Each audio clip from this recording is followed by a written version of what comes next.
10वां श्लोक, द्वितीय अध्याय के 10वां श्लोक। ओम परमात्मे नमः। जय गुरुदेव भगवान की जय। गुरु ब्रह्मा गुरु विष्णु गुरुदेवो महेश्वरा, गुरु साक्षात परम ब्रह्मा तस्मै श्री गुरुवे नमः। जय गुरुदेव भगवान की जय। भीष्म द्वारा रक्षित हमारी सेना सब प्रकार से अजय है और भीम द्वारा रक्षित इन लोग की सेना जीतने में सुगम है। पर्याप्त और अपर्याप्त जैसे शीलष्ट शब्द का प्रयोग दुर्योधन की आशंका का भय करता है, अतः देखना है कि भीष्म कौन सी सत्ता है जिस पर कौरव निर्भर करते हैं, तथा भीम कौन सी सत्ता है जिस पर देवी संपत्ति संपूर्ण पांडव निर्भर है। दुर्योधन अपनी व्यवस्था देता है कि इसलिए सब मोर्चों पर अपनी अपनी जगह स्थिर रहते हुए आप लोग सबके सब भीष्म की ही सब ओर से रक्षा करें। यदि भीष्म जीवित है तो हम अजय हैं, इसलिए आप पांडव से न लड़कर केवल भीष्म की ही रक्षा करें। कैसा योद्धा है भीष्म जो स्वयं अपनी रक्षा नहीं कर पा रहा है और कौरवों को उसकी रक्षा का व्यवस्था करनी पड़ रही है। यह तो कोई ब्रह्म युद्ध नहीं, भ्रम ही भीष्म है। जब तक भ्रम जीवित है तब तक विजातियां प्रवृत्तियां कौरव अजय है। अजय के यह अर्थ नहीं कि जिसे जीता ही न जा सके, बल्कि अजय का अर्थ है दुर्जय से जिसे कठिनाई से जीता जा सकता है। यदि भ्रम समाप्त हो जाए तो अविद्या अस्तहीन हो जाए। मोह इत्यादि जो आशंकित रूप से बचे भी हैं शीघ्र ही समाप्त हो जाएंगे।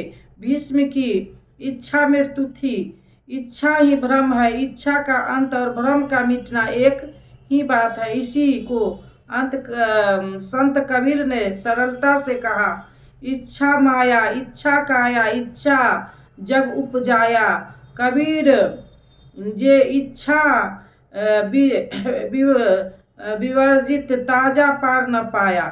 जहाँ भ्रम नहीं होता वहाँ अपार और अव्यक्त है। इस शरीर के जन्म का कारण इच्छा है। इच्छा ही माया और इच्छा ही जगत की उत्पत्ति का कारण है। कहते हैं जो इच्छाओं से सर्वथा रहित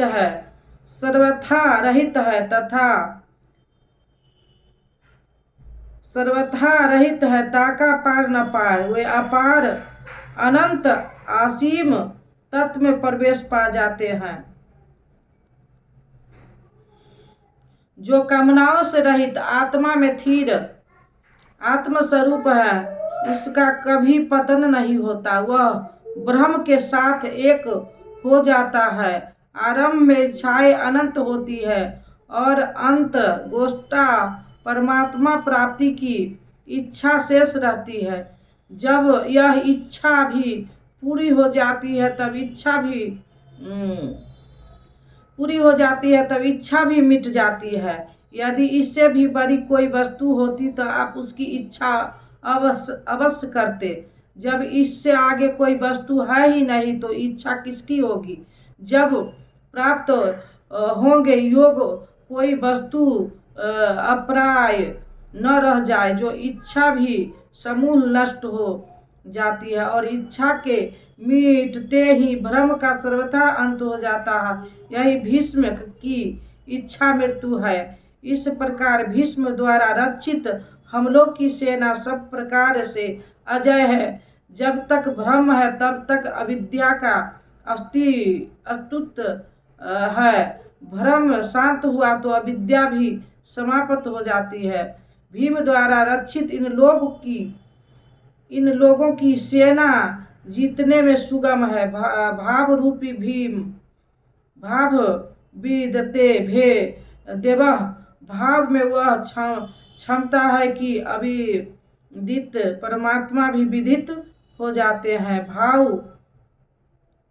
भाव भगवान सुख निधान करुणा भवन। रामचरितमानस में 7 से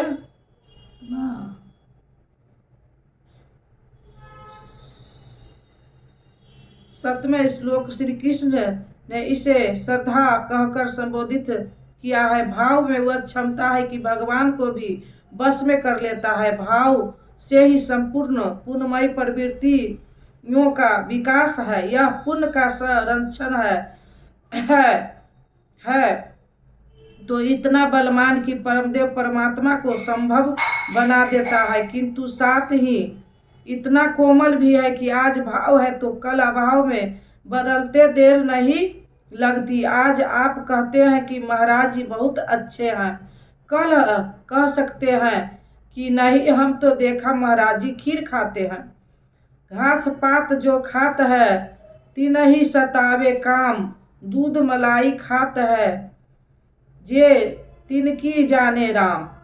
इष्ट में लेस मात्र भी टूटी प्रतीत होने पर भाव डगमगा जाता है। पुण्यमयी प्रवृत्तियां विचलित हो उठती है। इष्ट से संबंध टूट जाता है। इसलिए भीम द्वारा रक्षित इन लोक की सेना जीतने में सुगम है। महर्षि पतंजलि का भी यही निर्णय है।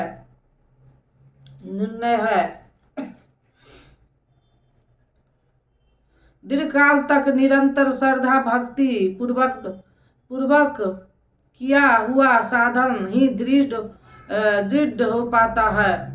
इस प्रकार अपने बल का ही निर्णय लेकर शंख ध्वनि हुई। शंख ध्वनि पात्रों के पराक्रम की घोषणा है कि जीतने पर कौरव कौन सा पात्र आपको क्या देगा। कौरवों में वृद्धि प्रतापवान पितामह भीष्म ने उस दुर्योधन के हृदय में हर्ष उत्पन्न करते हुए उच्च स्वर में सिंहनाद के समान भय प्रबद्ध शंख बजाया। सिंह प्रकृति के भयावह पहलू का प्रतीक है। घोर जंगल के नीरव एकांत में शेर की दहाड़ कान में पड़ जाए तो रोंगे खड़े हो जाएंगे, हृदय कांपने लगेगा। यद्यपि शेर आप से मीली दूर है, भय प्रकृति में होता है, परमात्मा में नहीं। वह तो अभय सता है। भव रूपी भीम यदि विजय होता तो प्रकृति के जिस भयान में आप हैं उससे भी अधिक भय के आवरण में बांध देगा।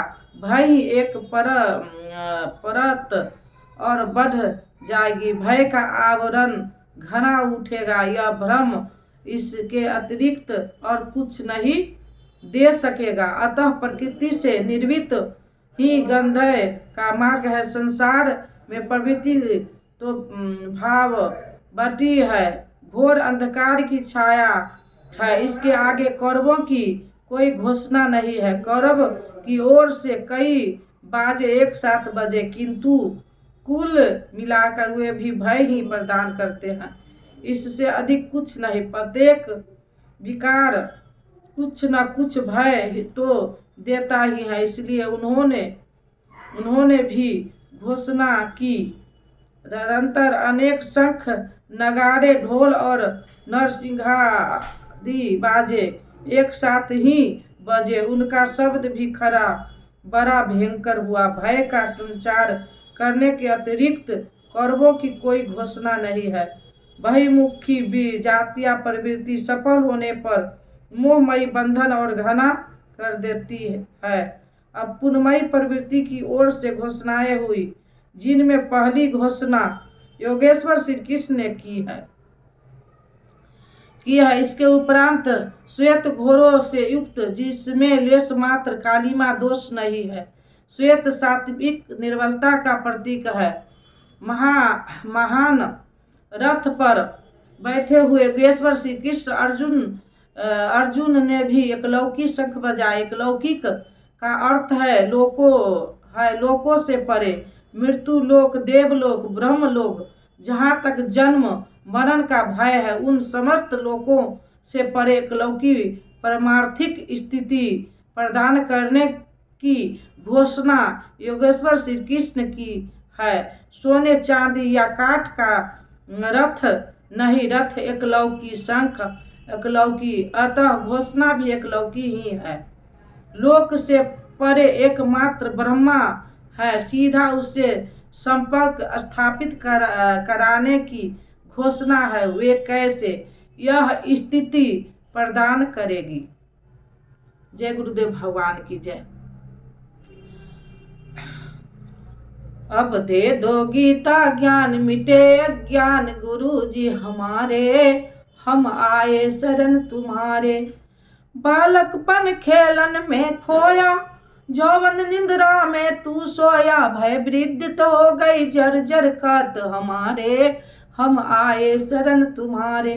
सुत मात पिता बंधव दारा, नस्वर संबंध है सारा, जाएंगे संग शुभाशुभ कर्म हमारे, हम आए शरण तुम्हारे।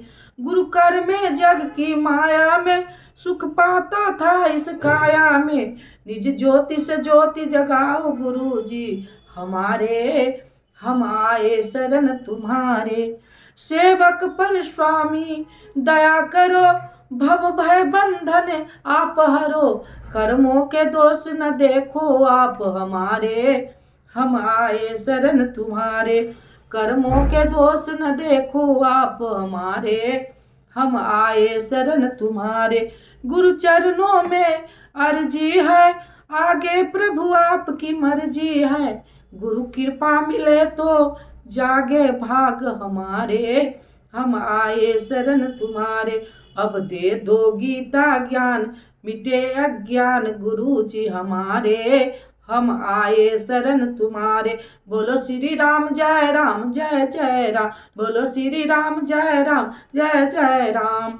मंगल भवना अमंगल हारी, मंगल भवना अमंगल हारी, जबहु सो दशरथ अजिर बिहारी, जो तुम जानहु अंतर्यामी, पुरबहु मोर मनोरथ स्वामी। अब प्रभु कृपा करहु ऐ भांति, सब तजी भजन करब दिन राति। बोलो श्री राम जय राम जय जय राम, बोलो श्री राम जय राम जय जय राम। सकल विघ्न व्यापहि नहीं तेहि, राम सो कृपा बिलो कहि जेहि। प्रवेश नगर की जय सब काजा, हृदय राख कौशलपुर राजा। गरल सुधारिपु करहि मिताई, गौपद सिंधु अनल शीतलाई। हे रामा पुरुषोत्तमा नरहरे नारायण केशवा, गरुड़ दामोदरा माधवा। हे कृष्ण ते कमलापते, श्रीपते वैकुंठाधिपते, चराचर पते लक्ष्मी पते। पाहि माम पाहि माम पाहि माम।